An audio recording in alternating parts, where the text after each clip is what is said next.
Hello दोस्तों, स्वागत है आपका हमारे YouTube channel Tiwari education centre में। आज हम पढ़ेंगे क्लास 10 का चैप्टर लाइट का टॉपिक मैग्निफिकेशन। हिंदी में इसको बोलते हैं आवर्धन। पहले समझते होता क्या। मैग्निफिकेशन बताता है कि मैग्निफिकेशन की वैल्यू जो हमें बताती है ना, वो बताती है कि कोई भी इमेज ऑब्जेक्ट के प्रपोर्शन में, ऑब्जेक्ट के रिस्पेक्ट में कितनी बड़ी बन रही है, कितनी छोटी बन रही है। आवर्धन यह बताता है कि प्रतिबिंब का आकार बिंब के आकार से बड़ा बन रहा है या छोटा बन रहा है। ठीक है, तो मैग्निफिकेशन का जो आवर्धन का फॉर्मूला होता है वो होता है एच आई अपॉन में H O. H I means height of image upon में हाइट ऑफ ऑब्जेक्ट, मतलब प्रतिबिंब की ऊंचाई बटा में बिंब की ऊंचाई। और वैसे दूसरा फॉर्मूला इसका होता है माइनस वी बाई यू, मतलब बिंब की दूरी बटा में प्रतिबिंब की दूरी बटा में बिंब की दूरी और माइनस साइन। ठीक है, अब उसमें कुछ पॉइंट्स हैं जो याद कर लेंगे तो वो बेटर रहेगा। जैसे कि अगर m की वैल्यू प्लस में आ रही है तो इमेज कैसी बन रही है, वर्चुअल इमेज बन रही है। हिंदी में प्रतिबिंब बन रहा है आभासी। अगर आवर्धन की वैल्यू किस में आ रही है, धनात्मक। अगर वही आवर्धन की वैल्यू आ रही है ऋणात्मक तो इमेज बन रही है वास्तविक, और इंग्लिश में क्या बोलेंगे उसको, रियल इमेज, अगर m की वैल्यू माइनस में है।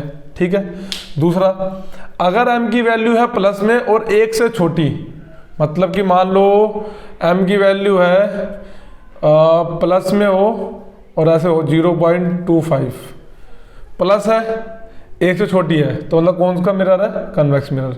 ठीक है, प्लस में है, धनात्मक है और 1 से छोटी है तो उत्तल दर्पण।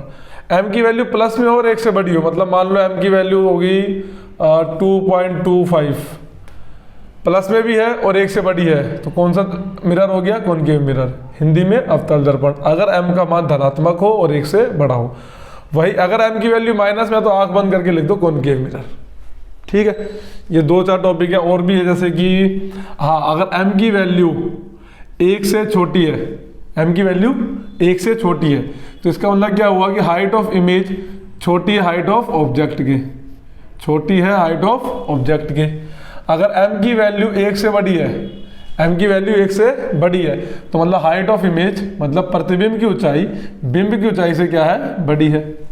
और अगर m की वैल्यू आ रही है 1 के बराबर तो मतलब height of image is equals to height of object. ठीक है, इतनी बात समझ में आ गई। एक क्वेश्चन आया हुआ था कि प्लेन मिरर के ऊपर आया था कि अगर m की वैल्यू +1 है तो इससे हमें क्या पता चल रहा है। देखो प्लस साइन क्या इंडिकेट कर रहा है, वर्चुअल इमेज बन रही है। ठीक है, और 1 साइज क्या इंडिकेट कर रहा है कि ऑब्जेक्ट की हाइट इमेज की हाइट के क्या है, बराबर है। और ऐसा कब होता है, देखो वर्चुअल इमेज है, रियल इमेज नहीं है, वरना मैं कॉनकेव मिरर का थर्ड वाला केस भी कर सकता था। लेकिन इसने क्या बोला, प्लस, और प्लस वाला मतलब वर्चुअल इमेज, और height of object height of image के इक्वल होगा। आपने जब मैंने characteristic of image formed by plane mirror बताया था तो उसमें ये बताया था ना कि जो हाइट ऑफ ऑब्जेक्ट होती है वो हाइट ऑफ इमेज की क्या होती है, बराबर। तो प्लस से क्या पता चल रहा है कि वर्चुअल इमेज है, मतलब आभासी प्रतिबिंब है ना। और 1 क्या इंडिकेट कर रहा है कि H I is equals to H O, तो ये कौन सा मिरर हो गया, प्लेन मिरर। वही मान लो क्वेश्चन आता है कि m इज इक्वल टू -1, तो माइनस क्या इंडिकेट कर रहा है कि इमेज बन रही है रियल, है ना। और 1 क्या इंडिकेट कर रहा है कि height of object height of image के क्या है, बराबर। हिंदी में ऋणात्मक क्या दर्शा रहा है कि प्रतिबिंब है वास्तविक, और 1 क्या दर्शाएगा कि प्रतिबिंब की ऊंचाई बिंब की ऊंचाई के क्या है, बराबर।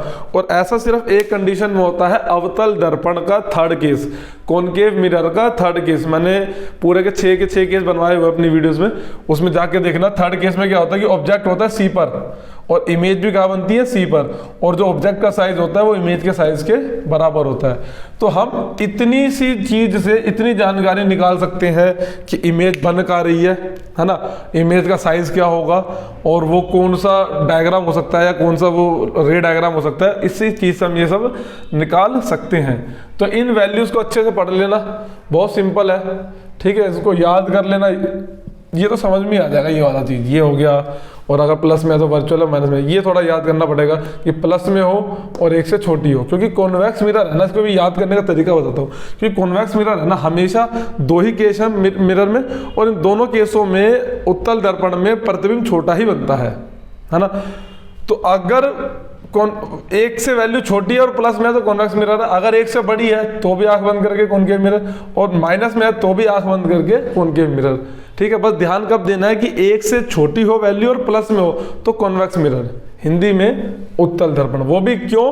क्योंकि ये जो बनाता है दो ही केस बनाता है और दोनों में साइज क्या होता है इसका, छोटा होता है इमेज का। ठीक है, ये मैग्नीफिकेशन के बारे में, इसको अच्छे से पढ़ लेना। और लगभग रिफ्लेक्शन तो यहाँ खत्म हो गया है, अगली वीडियो में हम रिफ्रैक्शन स्टार्ट करेंगे, हिंदी में बोलते हैं अपरावर्तन।